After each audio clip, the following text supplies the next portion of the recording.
Yes, I think they finally fixed all the lights. I was thinking that too, and I was like, is it just because I turned on the projector?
We can turn it down.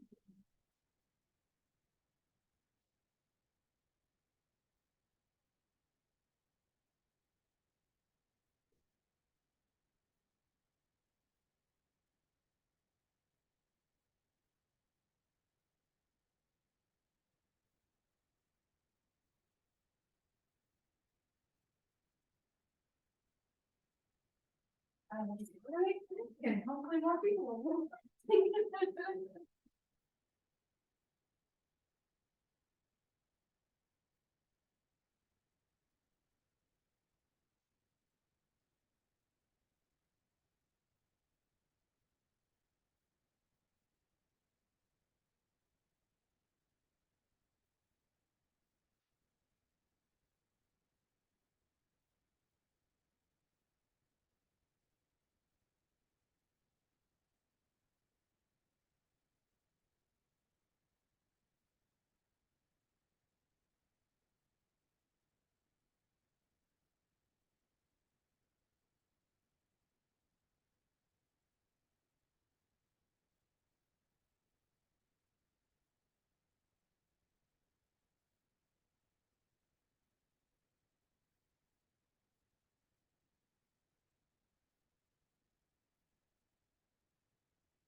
We got a couple more folks.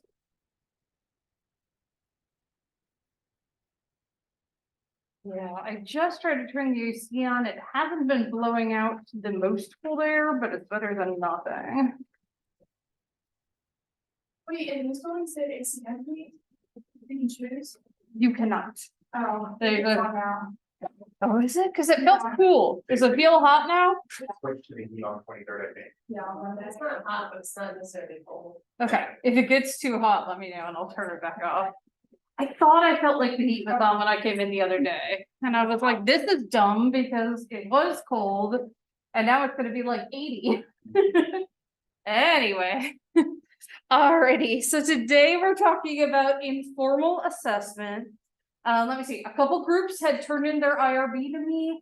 The ones that did, I turned around and gave you feedback. So if your group has not turned in the IRB, you should probably get on that. Because my hope is that y'all can get those in this week. Hopefully Dr. Martin will process them fairly quickly, and you'll get them back within a week, but sometimes it takes 2. But now that advising weeks are done, it should be okay, I think. Let me see. Turn on the captions here. I did not get a chance to grade tests people turned in last week. Partially because I somehow lost my key, so I gotta make a new one. So I will do that soon and get those back by next week. So just to kind of get us all on the same page again. Hello, folks on Zoom. Thanks for joining us. But yeah, just to get us all on the same page, just because the end of the semester is coming faster than you think. I'm just going to pull up the syllabus here.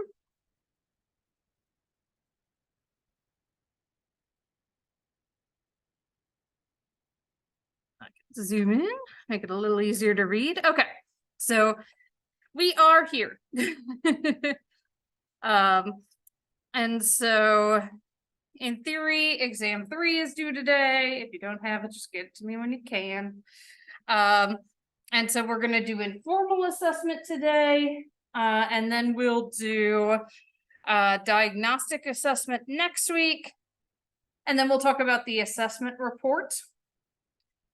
The following week is a group project work day, and that day I am actually not here. I'm going to be traveling to Seattle for a conference, and I present at 8:30 in the morning on Friday. So like I have to be there by the time we would have class. As we get closer, I'll check in with y'all. If you'd like, I can ask if one of the other psych professors can be there if we're to the point that you're like using SPSS, and it'd be helpful to have someone. If not, y'all can just sort of get together on your own. But we'll have another work day the following week. And that's not only for the group project, but also for sort of catch up for any of the assessment instruments you may have missed for the overall assessment. So, yeah. Today's informal assessment, and I do have a group assignment. I guess we'll just do pairs, that's fine. So I'll bring those around. This one is a little more integrated into the lecture than they typically are, so we'll just keep working on it throughout the lecture. And then folks on Zoom, I will share it with you, and then you can make a copy. And either work on it yourself or talk amongst yourselves. Give me just a sec. Nope, it's not going to be under assignments. It's or handouts. It's going to be under assignments. Okay. So yeah, give me just a sec. I got a little bit of intro before y'all dive in, and then we'll get started. It would really help if I didn't call everything by the wrong chapter name. All right, here we go. All right, so folks on Zoom, I'm putting in the chat right now how you get to make a copy of this assignment that we'll be doing as we go through the lecture. Alrighty, so today we're going to be talking about informal assessment, and to be perfectly honest, This is not something you do a lot as a clinical psychologist. So I myself haven't really done much of this. But it is something that you do in a lot of other capacities, including as a counseling or educational psychologist, which is what the guy who wrote your book is. So we're going to be looking at observations, rating scales, classification methods, environmental assessments, records and personal documents, and performance-based assessments. So some of those you would use in IO psych as well. So first we need to define what the heck informal assessment is. And I will let you know when we get to the points that like you're going to be answering question 1. So it is the techniques here are pretty subjective. They're mostly homegrown, which means that kind of each person, each psychologist develops their own techniques. As we know, that isn't necessarily the best in terms of reliability and validity, right? But there you have it. So for that reason, cross-cultural issues are often also lacking. But informal techniques can do a lot of things that formal assessments cannot. So for example, you can add one more piece of information to the total assessment process. You can be focused to gather very specific information. You can usually gather a lot of information really quickly, which can be a really nice addition. Especially if you're using something like observation, it can be really non-intrusive, like using cumulative records at school. Or actually, now that I think about it, one of the ways I have done this is through hospital records reviews. We collected data from hospital records for a project about people who had undergone bariatric surgery and sort of how were they coping and how did they do after surgery. All right, I'm just checking off people who are here. There we go. Okay. These are usually free or pretty low cost. Like oftentimes the cost is what it costs you to like make photocopies, right? And so oftentimes those are included in departmental budgets, for example. They tend to be pretty easy to administer and then also to interpret, which can be really helpful. So we're going to look at each of these in more detail. We're going to start with observations. So these can be completed by a number of different professionals. It doesn't have to be the psychologist. It could be the teacher in a classroom. Significant others such as spouses or parents, or even can be, you can sort of self-observe and reflect on that. What potential problems could y'all see with this idea of observing somebody else? Yeah. Someone knows they're being watched. Right. Yeah, so there's this principle in physics called the Heisenberg uncertainty principle. That's essentially you can't study something without changing it, right? So if you knew you're being watched, you might act a little different. If someone who knows really well is doing like observing, they could like brush things off, like stuff that's like normal to you. Like someone might have a tick, like sometimes you don't even realize it's just that, you know. Exactly, yeah, so like there are parents who don't even realize that like this is not normal kid behavior, this is ADHD, right? They're just like, oh, my kid's just being a kid, and it's like, well, by the time they're 10, they should probably be able to like sit in their seat during class, right? Maybe not when they're 3. So yeah, definitely. So there could be lots of issues with these, but on the same hand, sometimes it gives you invaluable information. And there are ways you can do it unobtrusively. So I don't know if y'all have ever been in the classroom over in Pruden Hall and V1, whatever they call Village 1 now, Bray Village, maybe, I don't know. But they actually have a classroom with a one-way mirror, so that you could actually watch from the room next door, and be a little unobtrusive there. There are two types, or you can do a combination of these two. So event sampling is viewing and assessing targeted behavior without regard for time. So you might observe a kid who's been acting out at school all day. Or if they only act out in, let's say, math class, you observe them all math class. And then time sampling is where you have a specific amount of time set aside for observation. So maybe you stop by and view that same child 10 minutes, but at 5 random intervals throughout the day. So they're kind of like off the guard. But again, as I mentioned, you can combine these as well.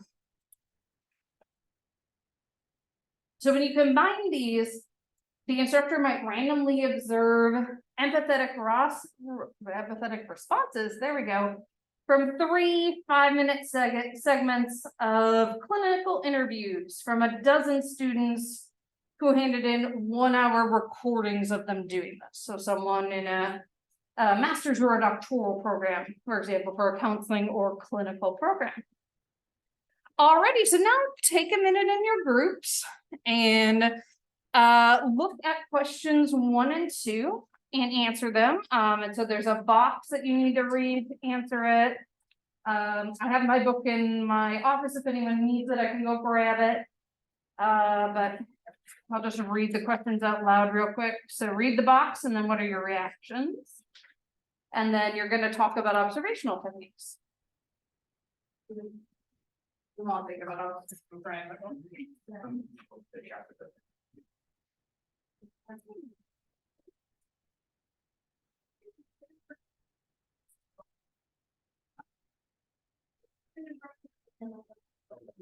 It's different.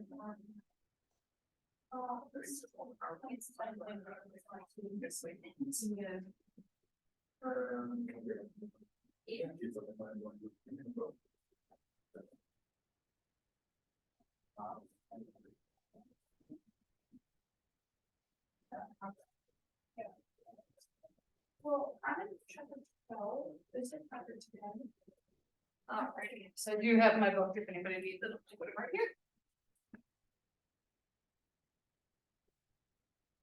And folks who are on Zoom, it's in the chat. You can just open a copy and.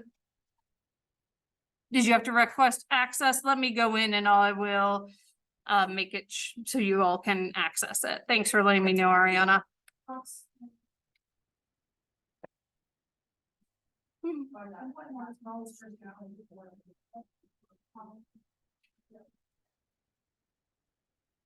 Alrighty, you should be able to access it now. Yep, I'll resend the link too. That's easy if easy.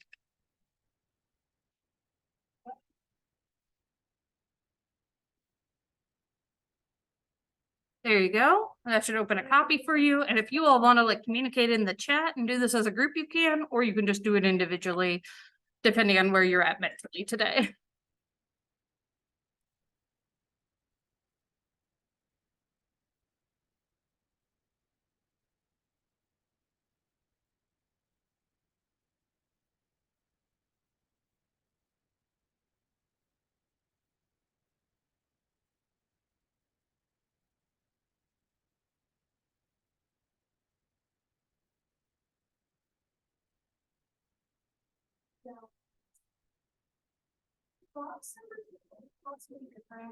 It is possible. Yeah. Let me take a look. Because like our page numbers are different, but we looked for once, 10-1. Oh, and it's a different chapter. Right. Hang on, let me look it up real quick. That's what I get for just assuming I could use the same material. Okay, looks like I did scribble a change on here at some point, box 12.1 on page 283. Box 12.1 will make it make a lot more sense. Sorry about that, y'all.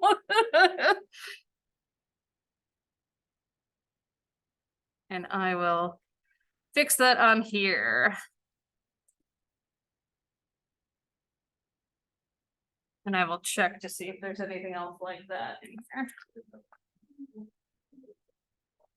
No, there's not.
Oh, perfect.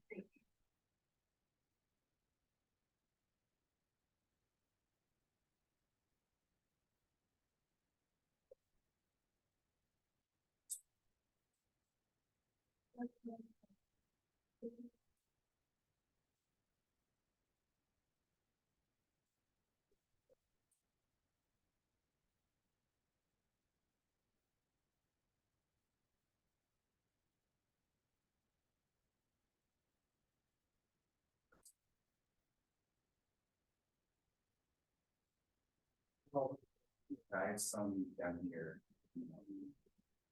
I think. Sorry.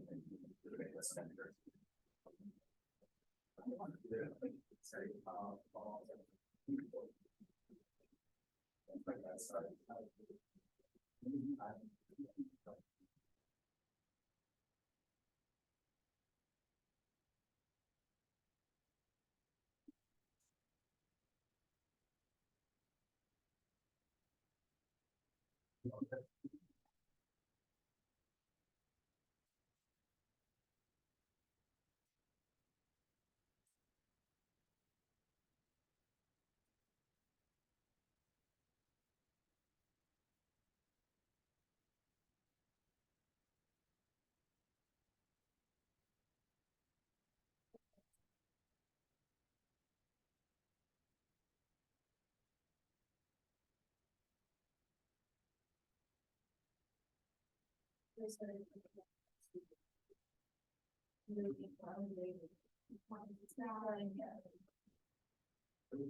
like, I feel like it's more important to this. Like, this feeling.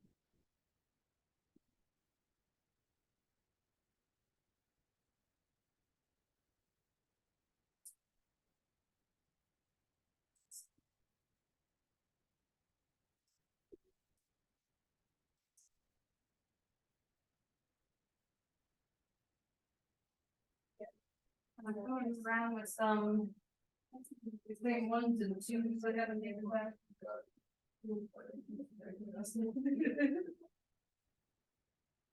Again, if you turn in your exam to last week, I haven't rated it yet, that's like, because I lost my sleep, so. I've been desperately searching for it and I can't find it, so I just need to give it every vacant.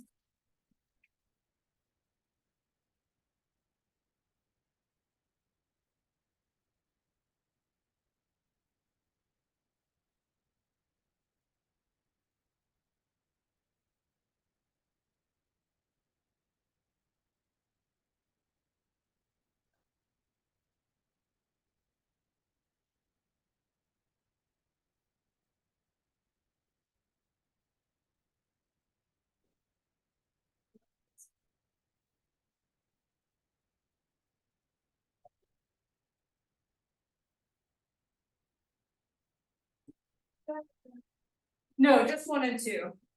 So we'll reconvene in just a sec. It's like, well, I got y'all. And a hands up back here.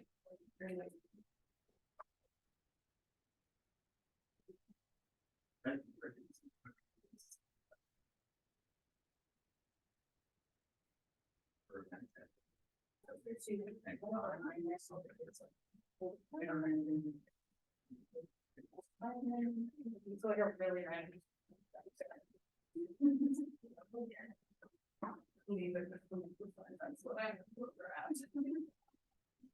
Alrighty, so let's come together and discuss this, and folks in Zoom, if you wanna throw stuff in the chat, you can feel free.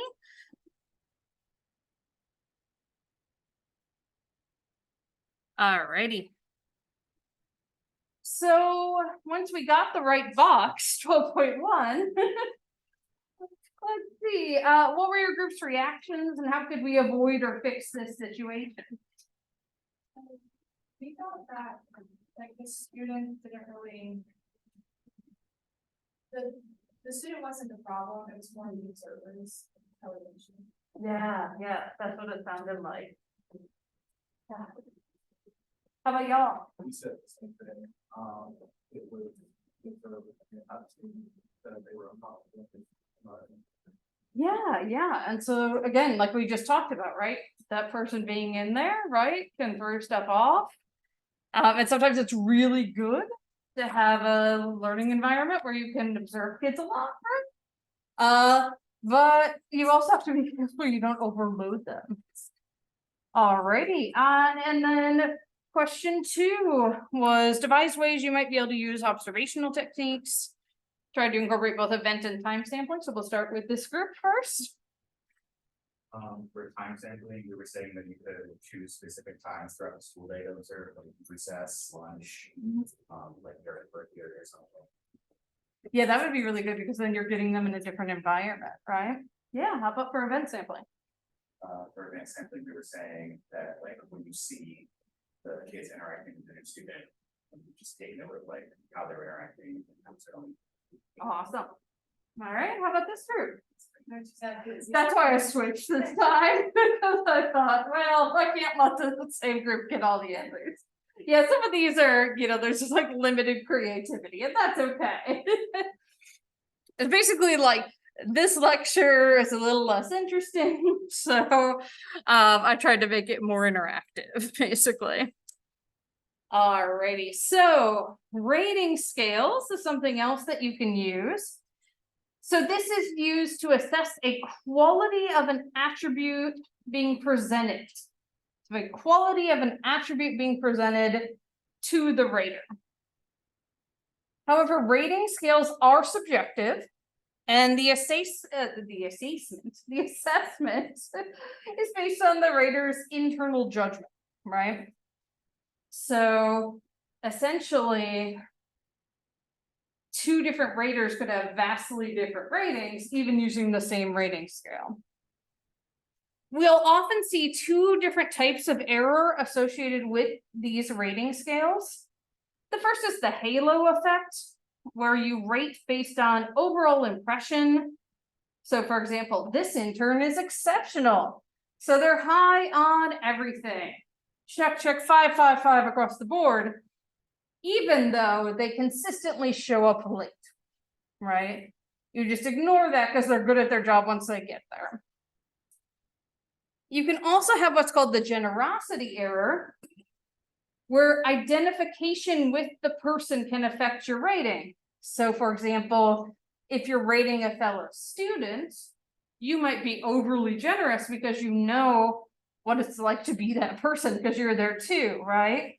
So if you're rating something like counseling skills, you might be like, yes, this person is awesome at counseling, even though maybe not as much, right? Just because you're like, I want someone to tell me that I'm awesome, so I'm going to tell this person they're awesome. So you can do rating skills, similar to what you can do with questionnaires, to be honest. So with numerical scales, what you'll do is you'll provide a written statement that can be rated from high to low, and typically on a number line. So you would basically have like from 0 to 100, and you'd have the question up here, and then you just sort of X it off. A lot of times now these are digital. Either you're going to be doing it on your phone, your laptop, right? And so the beautiful thing is you click there and it's automatically going to say, I don't know, this looks like it might be like 35 or something, right? It's automatically going to generate this for you. In the olden days, we would either have to have lots of hash marks on here, or people would actually measure how far up on that they marked it. And then Likert type scales we're familiar with, right?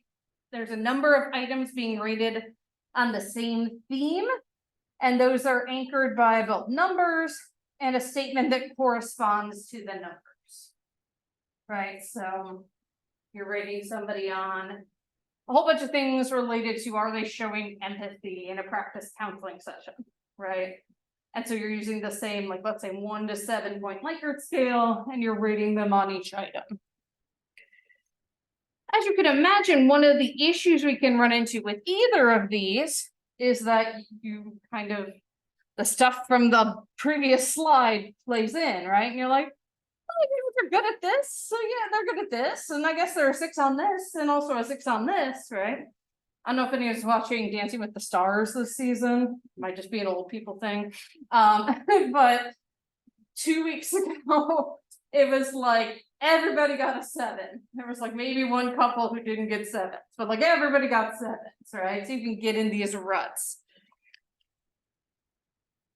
You can also have what's called a semantic differential scale. And this is where you provide a statement followed by 1 or more pairs of words that reflect opposing traits. So let's say you wanted to talk about how social was this person. You might be like introverted versus extroverted. Rank order scales is where you would provide a series of statements. Let's say you have statements 1 to 10, and rather than rating each of those on a number scale or words, you would rank order them as to how much they apply to that person. So this one is number 1 because it very much applies to them. This one's number 10 because it very much doesn't. I can tell you that people are not good at this. So there is a scale that measures a trait I look at quite a bit in my research called self-objectification. And it requires you to rank order different traits about your body. And in my master's thesis, I lost about a quarter of my data because people didn't know how to rank order. They used it like a Likert scale. Like, this is a 7 and this is a 7. And the irony of that to me is that that article, based off my master's thesis, is my second most cited article like of all time. My first is the meta-analysis I did, which makes sense. And it's not entirely, but it's at least partially because people cite the footnote where we said we lost our data due to this. They're like, well, this happened to us too, like Myers and Crowther. It's like, great, that's what I want to be known for. Nowadays, again, with the magic of computers, there's all manner of ways you can do this where they can't put things, like literally in SurveyMonkey, if you're rank ordering, you drag and drop the items into an order, right? You can't say 2 of them are 7. So that's been beautiful. Also for my dissertation, we were still pencil and paper, but we found some alternate instructions that made us not lose people on that scale, which was good. Alrighty, so now turn to your groups and devise ways you might be able to use rating scales. What would you use in what kind of situations? So you could think about, again, like school settings, clinical settings, sort of think about different settings you might use this information in.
Hmm.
We're entering number 4 as well. Just three. So if y'all are ready, we can come back together. I'm really bad at judging how long it takes people to answer questions, so like I always give people either way too much time or too little. And sorry, I'm texting, my poor kiddo has a cold, so. My husband took her to the doctor because we were worried it might be strep, but it's just a cold, so.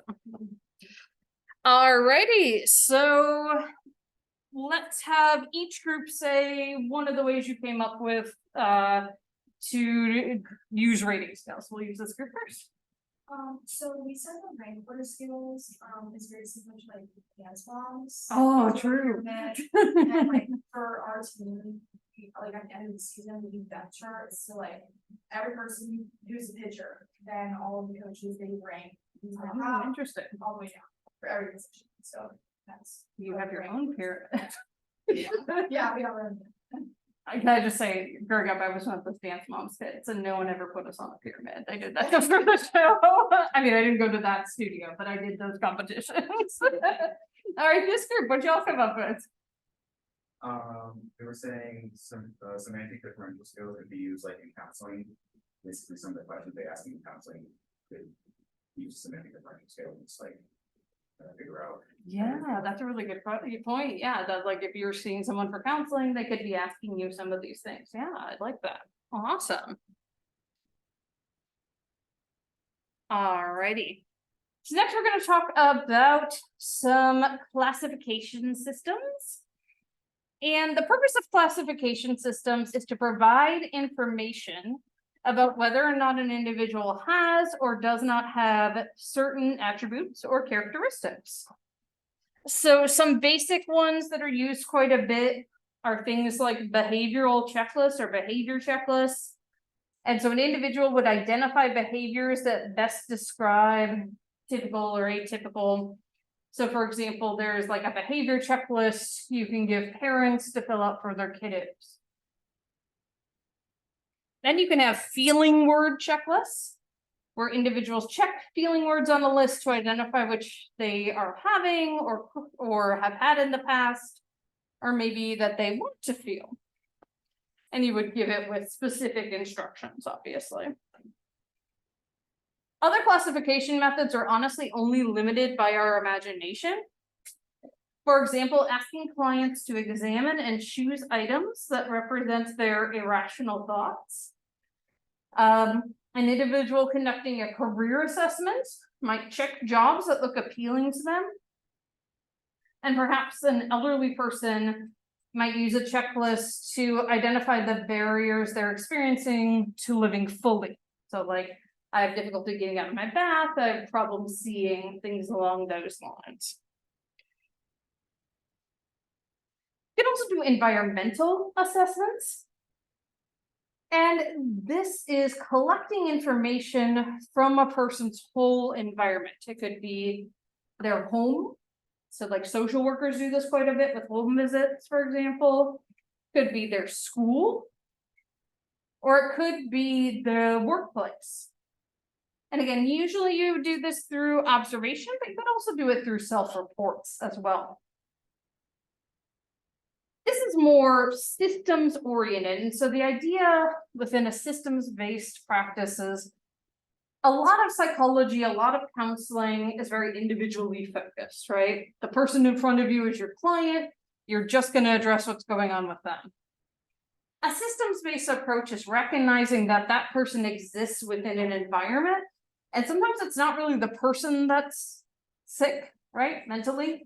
It's the environment around them that's problematic, and they're just doing the best they can. So imagine they're in an abusive environment, or a really stressful, overworked workplace, right? In truth, then, any psychological issues they're having are really just they're trying to adapt to what's going on. So you're getting information about the systems in which the client resides, like their family, their social, and this is way more naturalistic than in-office testing as well. This can be really eye-opening because in the office, clients will often present a distorted view because they're embarrassed about revealing certain information, or because they might even have inaccurate perceptions, right?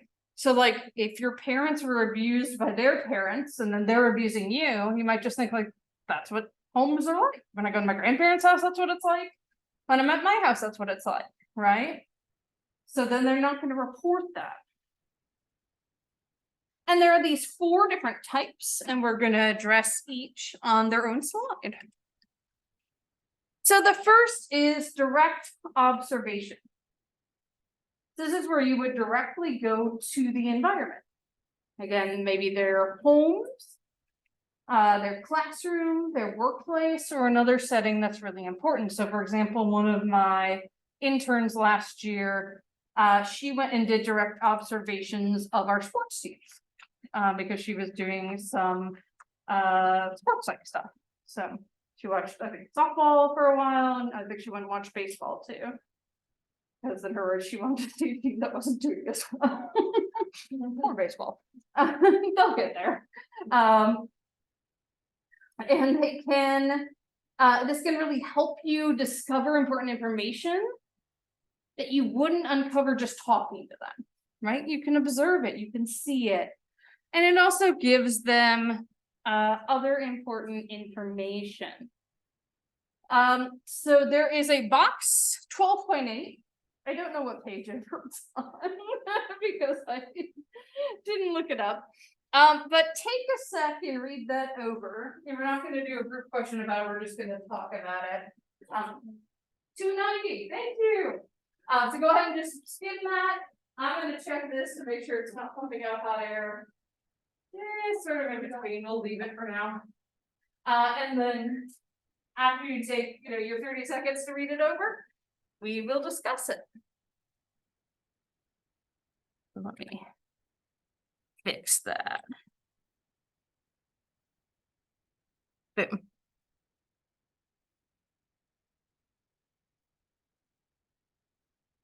All right, so what's everybody's reactions? If you're done reading it, if you need another second, take another second.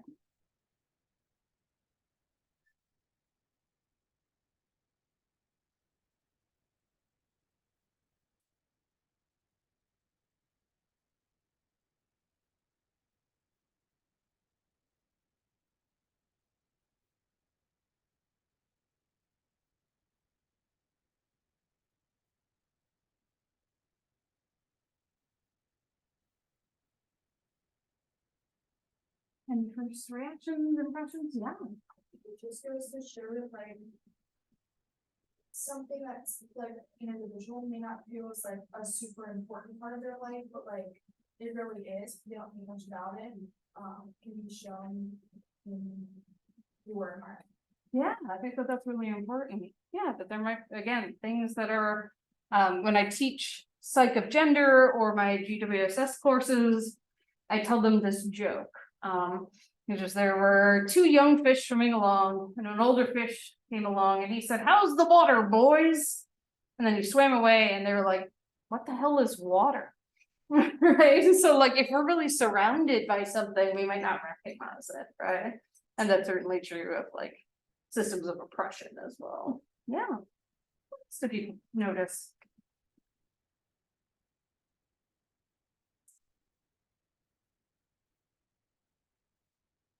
And that's a summary, just if anyone has anything else to add. I think it kind of shows that like if you take a second sometimes, like look a little deeper maybe than just like the surface level, you might find it's more like valuable information about a person. Or like if you just look further into something to see like if they're getting happiness from it. Yeah, I think that's so important, right? I think a lot of people, especially college students, high schoolers, right? Always, but particularly post during whatever we are pandemic, right? Like they look fine on the surface, but then if you talk to them, they're not doing well, right? And that's certainly, it can be dramatic. I think about Colin Wood, who we lost to death by suicide. Like I taught him the semester before, and I know he expressed some upset about policies about not being able to socialize, as did a lot of people in my class, but like I never would have said that's someone we're gonna lose, right? And so it can be really difficult unless you really get to know someone and really observe these things. Yeah.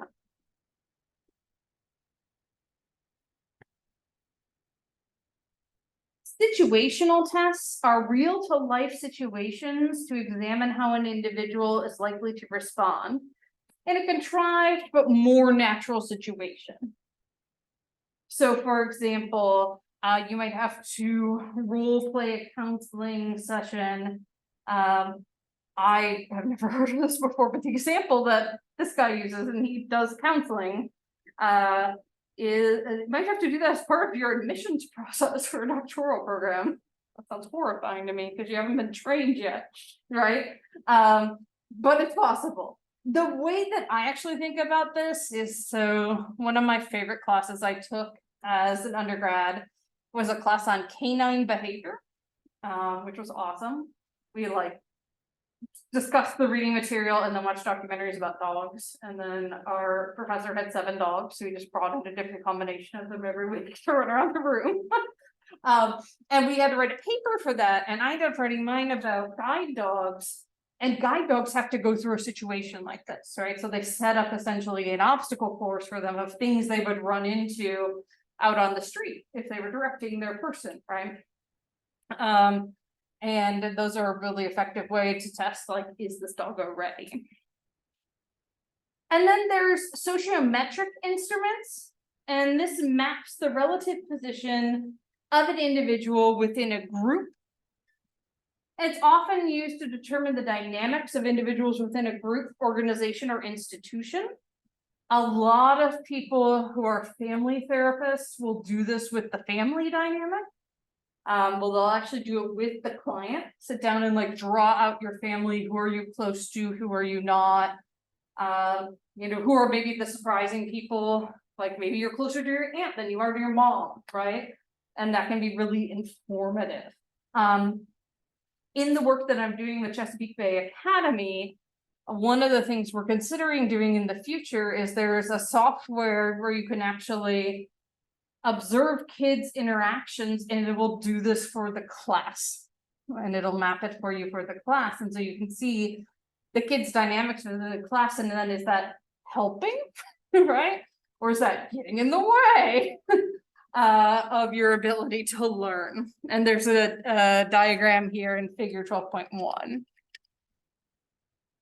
Environmental assessment instruments, and these are among these sort of more informal assessment, the most formalized, if that makes sense. So there are some that are actually like published, have some data, have fancy names, right? And these are just some examples. So the comprehensive assessment of school environments information management system, or CASE IMS, will actually help the person who's doing the assessment to assess the entire school environment and the climate. And you do it through self-report surveys from the students, the parents, the teachers, and the principal. And so you combine all that data and you get a good measure of things. There is the behavior rating inventory of executive function, and in particular, the example they give is the preschool one. And this can be used by teachers and parents to assess preschool age children for cognitive, behavioral, and emotional functioning. And the emotional or behavior disorder scale revised. You can use this in the home or school to identify behavior or emotional problems through observation. And you can use this one for anyone ages 5 to 21. So it has a broad range. And question 4 is what I'm going to have y'all discuss now. So if you were in therapy and your therapist came to visit your home or work environment, would she or they learn something about you you had not self-disclosed? What might you neglect to tell your therapist? Or why might you neglect to tell them certain things? And how useful would an environmental assessment be about revealing the true you? So go ahead and chat with folks, and no one has to tell on themselves. You can use generalities. You don't have to reveal deep, dark secrets.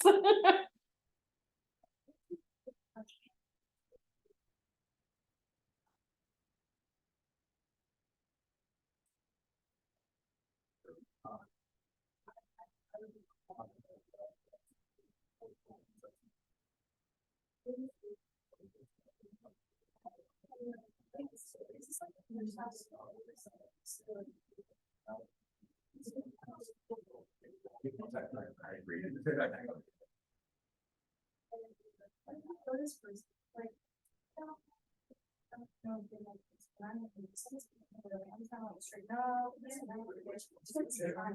Yeah, you're already on time, so. I guess, that's just, I think I'm the one who wrote it, I was getting calls at this. You're still preparing to have something. Yeah. Yeah, I didn't know.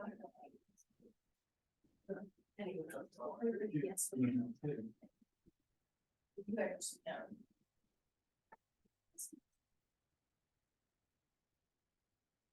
I would like to be like unexpected thing. Just like unexpected thing.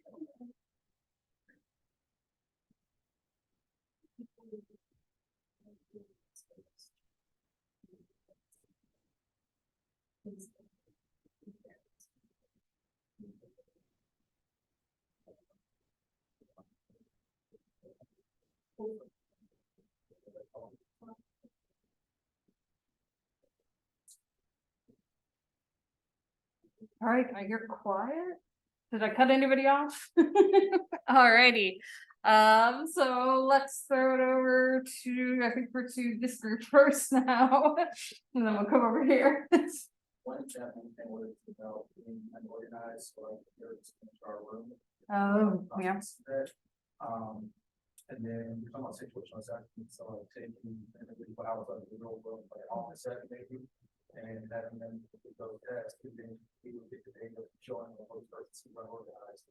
And that would give insight on their learning skills at that point. Yeah, that's a really good point. And some jobs will do that, although the ethics is sometimes questioned because oftentimes it's unpaid, right? But they'll do it as part of the institutional interview. Here's a task, go do it. We don't call it situational, it's called situational assessment, but we pitch it to the clients and say volunteer work. Because they want to know they're not getting paid for it, but they all have disabilities, so we're trying to gain their skills and see if they can actually work better. That makes sense. That's awesome. Yeah. There's something else I had. It'll come back. We'll go over to this group. We were kind of going back and forth about like if we'd be more comfortable in like our home environment or in like an actual adopted home where we go from therapy. But I think I agree with them now. They said that like what you would do to prepare for somebody to come over might not be your actual like raw environment, like what you actually live in. So like they might not be getting an actual representation of what your life is actually like. That's very true. I'm not gonna call out which of my colleagues it was. Went to the zoo for Zubu with one of my colleagues and their kiddo and my kiddo. And her husband didn't come, and I said, "Oh, what's going on?" And she said, "Well, the babysitter's coming later, so you stay home to clean," right? And I think we've all had that experience, right? I'm like, "Oh no, I have to clean because someone's coming." Yeah, this is what you sort of like brought it back up for me. there was a little element of this during the pandemic, right? Because people did their therapy essentially over video chat, right? And so like, I was still in therapy for my postpartum depression, sort of, I was ending that at the beginning of the pandemic, if that makes sense, sort of trickling down. But like, there was time where like, my husband was home and my daughter was home, so I'm like in my bedroom doing therapy, which felt really weird, right? I think what they were saying about organization can also like be good, but also a little misleading, because sometimes like. You just have that busy week and your room is a mess, you have clothes on the floor and this and that.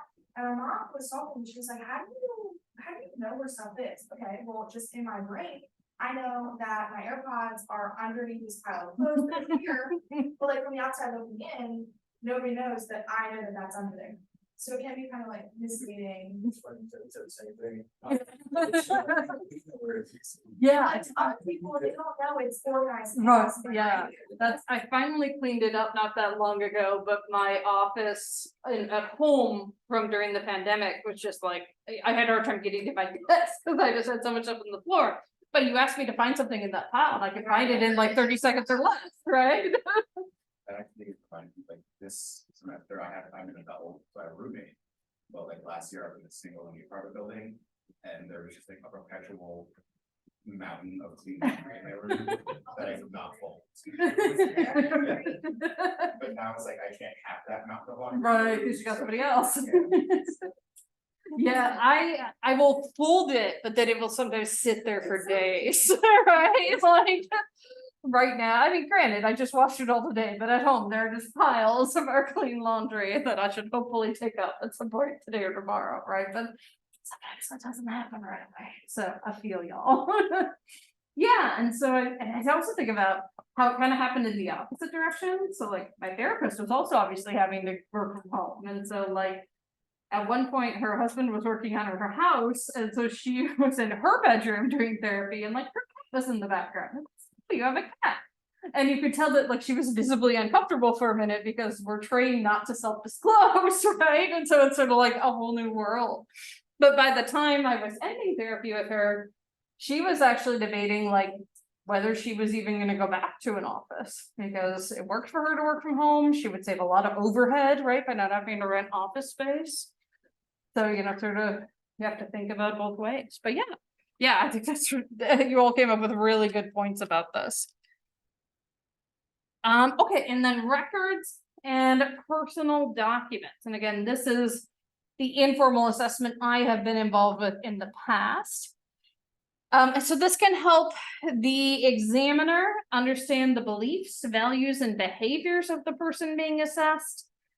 It's often obtained directly from the client or from people close to the client, like their parents or other loved ones, or from an institution with which the client has interacted. So for example, the hospital where we used the files to collect data was a teaching hospital and a research hospital. So every client who came there basically signed, in addition to a consent to treat, like a consent to, I recognize that my data could be used for research.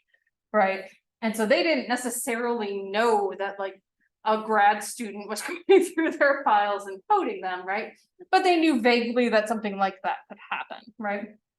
But it was very limited to where like there was a place it was stored that was secure.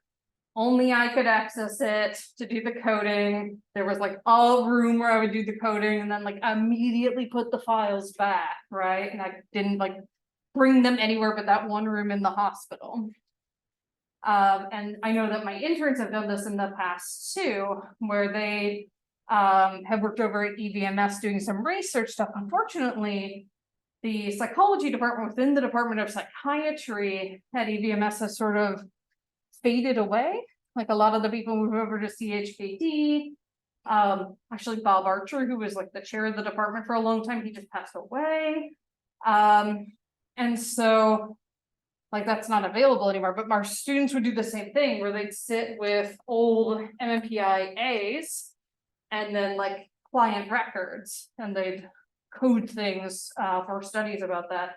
And they always have really interesting anecdotes. Like I remember one of my first interns who worked there. She talked about like some of these kids had like essentially an antisocial personality disorder. You can't call it that until they're 18. You call it conduct disorder. And so she was like, one kid burned frogs. And we were all like, what? And so like, you never know what you're gonna run into in those types of situations, and it'll give you some really interesting insight, right, that you might not see otherwise. But you also have to be mindful of who initially documented the information, right? So a couple weeks ago on Twitter, I'm never gonna call it X, I'm sort of like adjacent to healthcare psych or healthcare Twitter, since I'm psych and I've worked in hospital settings. And there were a lot of healthcare professionals talking about whether or not it was appropriate to document if a patient was rude to you. And people were like, well, of course you're going to document if they're like combative or if they're physically assaulting you, right? Or if they're using slurs against you, things like that. But like rude is so broad, right? And that can be weaponized against people like women of color or people who are not being listened to about their diagnosis, right? And so you kind of have to keep that in mind as you code things, is to think about like, okay, they're saying the patient is rude. What behavior actually documents that, right? Is it just that they ask questions, which is like what someone on Twitter said. They were like, I have documented in my chart that I am a rude and combative person because I asked my doctor questions, so I understood my diagnosis. Like some people just don't want you to ask questions. It's very bizarre. Like, for example, my OBGYN practice that I went to, they made sure you saw every doctor in their practice before you gave birth because you never knew who was going to be on call when you gave birth. And most of them, yeah, it was good. But I actually knew everybody. Most of them were great. But I remember one of them, I always came in with my list of questions. And I was like asking her my question, she was answering. And then she was like, you know, this group that we do for pregnancy, and you would be a really good candidate for that. And if you do the group, then like you're out of that rotation in the same way, like you're asking questions in a different context. And I was like, that's not for me. You know, I rotated to other people. She did not deliver my baby. It was fine. But it was just sort of clearly like, this one's asking way too many questions. Meanwhile, other people got excited when I asked questions. Like that practice also has midwives. And one of the midwives, when I asked a question, was like, oh, there's an app. Let's download it together and look it up. So, you know, it really just depends on that medical professional, right? Same thing for school records, right? If that teacher just doesn't get along with that child, right? You can have stuff on the record that doesn't necessarily reflect what's actually going on. The most common records and personal documents that are used in these scenarios, you can use a biographical inventory, cumulative records. So let's say you're looking at someone to diagnose them with a learning disability, you look from K to wherever they were, right? You can look at anecdotal information, autobiographies, things like their journals and diaries. You can have them draw genograms. So this can give you lots of different ways to get information. This is also really commonly used when you're doing forensic assessments, particularly, let's say, like a child custody case or not guilty by reason of insanity. You're going to request like medical records, psychiatric records, school records, right? To try to get the most complete picture you can get. So go ahead and get with your groups and answer question 5. How would your group use records and personal documents? And would those be helpful, or how would they be helpful to the therapeutic process?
All right, we'll throw it to this group first. So what do y'all think? What did y'all come up with? Well, for like the. Like medical documents and being able to say like, if a patient is rude or not, I brought up the fact that like. You're kind of taught that you have to not. Like have any prejudgment when it comes to people, or like you can't have any biases, so that's pretty much saying like. Someone has a different political belief than you, right, you don't rate that, like, should you rate that in your chart too, I don't like it, like. I feel like that's something you kind of have to. Not block out, cause like it's obviously still gonna affect you, but. I don't like look over in a way when you're multiple person. When it comes to like journals or diaries or stuff. He said it should be more like an open conversation instead of like. I said like spying, like it should just be like a therapist like looking at certain things, but like it's an open conversation. Between the individual getting treated and the therapist, and like that could possibly be like a rewarding situation. Yeah, for sure. Yeah, I think that's true. Yeah, and sometimes like during therapy, they'll be asked to keep like a separate journal from the one they typically. And they'll bring it and maybe read from it what they want to read from it instead of handing it over. Yeah. What y'all come up with? We mentioned medical records and how like if anyone's had any past medications or treatments. Like it's important to be aware of those because you don't want to prescribe them something they already might be taking, something that didn't work with them. Yeah, that becomes so important not only in treatment, but also just sort of like for getting an overall context. So for example, when I did rounds on the hospital during my placement year, we were called to see anyone with drugs or alcohol in their system, to check for addiction. And then, anyone obviously who came in requesting it. And then sometimes we'd be called to see people who had, like somatoform disorders, basically like, it seems like there wasn't a medical explanation for what was going on with them physically. And we had one person that my supervisor and I went to see, and like, he dug way back in her record. And he was like, actually, like, look at what happened back here. She actually had a back injury that could be causing these spinal issues that they're saying are psychosomatic. Right, and so then he pointed that out to the doctors and they were like, oh, like they'd only gone back a little bit because they sometimes have less time, like Rod and my supervisor at that time would make time, right, like he would make sure he like very thoroughly reviewed everything before he went to see a patient. And so yeah, that can really influence it, right, if you don't take the time to look back at things, right. So it's gonna be a really silly example. But one of my jobs that I worked in, like, I think between high school and college, was I worked at a vet's office. And I was like the person who walked the dogs who were boarding there and things like that. And I like put a sign on this dog's cage, like, she runs into things, just be careful. And they're like, did you put that sign on there? I was like, yeah. They were like, you realize that dog doesn't have eyes, right? I was like, no, because she had floopy hair, so how was I supposed to know? But you know, if I checked her chart, I would have seen that, right? I was just like, she ran into something, I should put a sign, right? So lesson learned very early on. Check the records. You could also do performance-based assessments, so these are very common in the workplace, but also obviously throughout academia. So for example, You can do like a portfolio. We'll talk about that on the next slide. But the definition here is an evaluation of an individual using a variety of informal assessment procedures that are usually based on real world responsibilities. So we're not assessing abstract things. It's kind of similar to what we talked about earlier, like, can you do this at your job, right? This is an alternative to standardized testing that heavily assesses cognitive skills, particularly again, if you're doing it during college or grad school. But it should be as predictive as standardized testing. And in fact, it often is more so when you look at it in the research. They found that using these rather than standardized tests can lessen racial differences, and particularly on some cognitive tests. And so, as I mentioned, portfolio assessment is one of these kinds of performance-based measures, and this pulls together a number of items that are going to demonstrate competencies in a wide range of areas. So this is an example portfolio that your author uses with his counseling students. So their resume or CV, videos of them working with clients, assessments from their supervisor, maybe a paper they wrote, highlighting their view of human nature,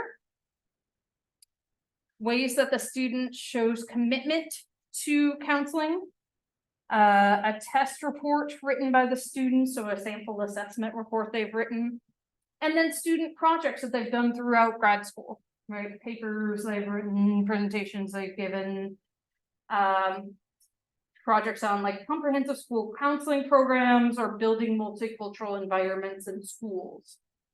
Teachers will also have this as well. I believe our education department uses a portfolio system that they build throughout their time. Art students will also do this, right?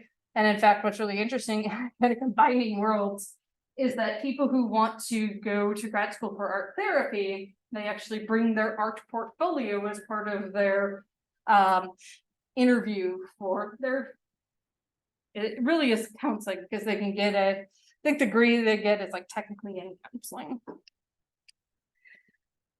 So of course, because this is this class, right, we're gonna ask about psychometrics. Are these test worthy? Do they have validity? Well, how well the examiner defines what they're assessing is really going to determine how valid it is, right? How much is actually measuring what they want to measure. So for example, if they're concerned about a kid who's acting out, they need to actually behavioral define which behaviors count as acting out, right? If you don't, then it's like, right? So does it include pushing, interrupting, making inappropriate nonverbal gestures, withdrawing in class, things along those lines? Does it only include inappropriate behaviors in the classroom? Or does it go to some of the things you all talked about earlier, right? Recess, the lunchroom, the hallway, field trips at home, right? Going beyond. And in fact, I believe to be formally diagnosed with ADHD, your symptoms have to show up in at least 2 settings. It can't just be in school. It has to be like school and home, or school and soccer practice, or something like that. What about reliability? As we know, there's an intimate relationship between reliability and validity. And the better we define the behavior being assessed, the more valid it is, then the more reliable our data will be. One of the things that we can look at with these types of assessments is inter-rater reliability. So ideally, you would have 2 or more raters who would understand what you're assessing and understand the instrument, rate the person separately, or rate the behavior or whatever we're assessing. And then you correlate their scores. And the hope is that you get a 0.8 or above correlation for good inter-rater reliability.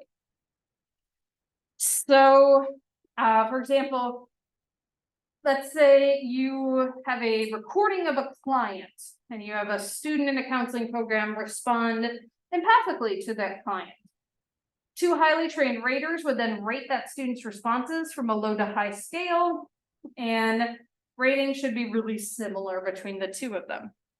However, in reality, iterator reliability rarely happens due to time and cost.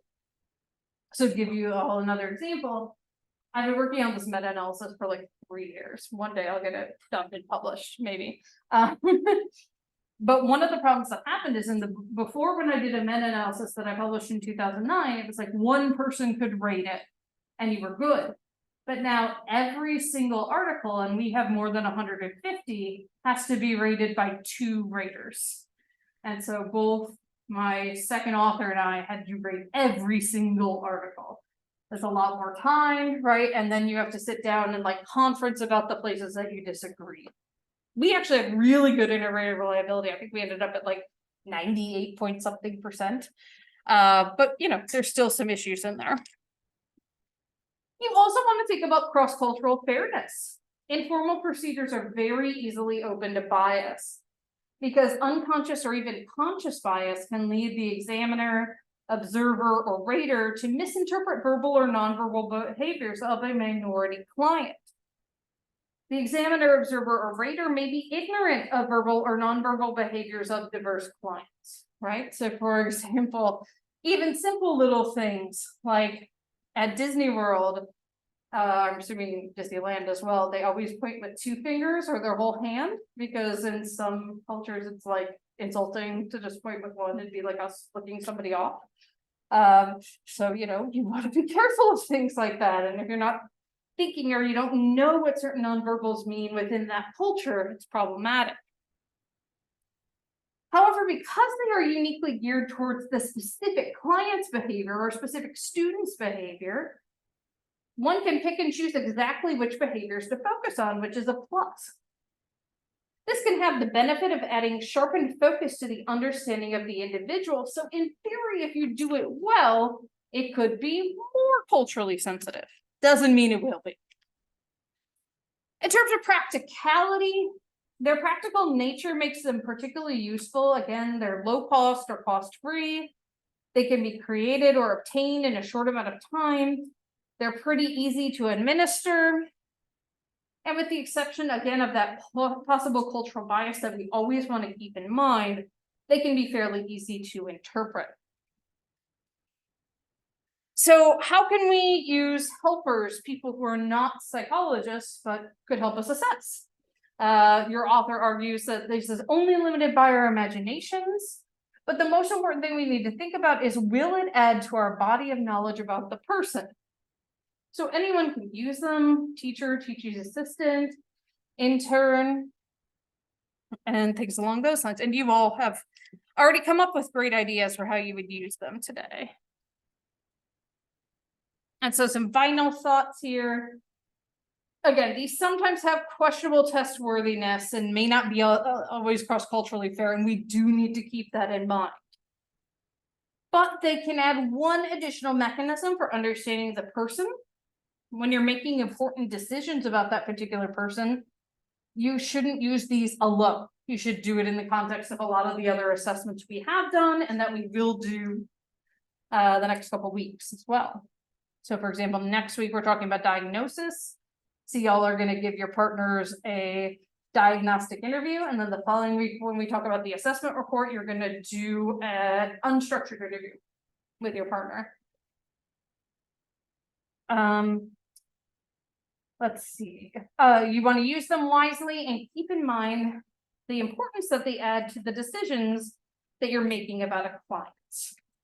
Alrighty, so it is 7:16.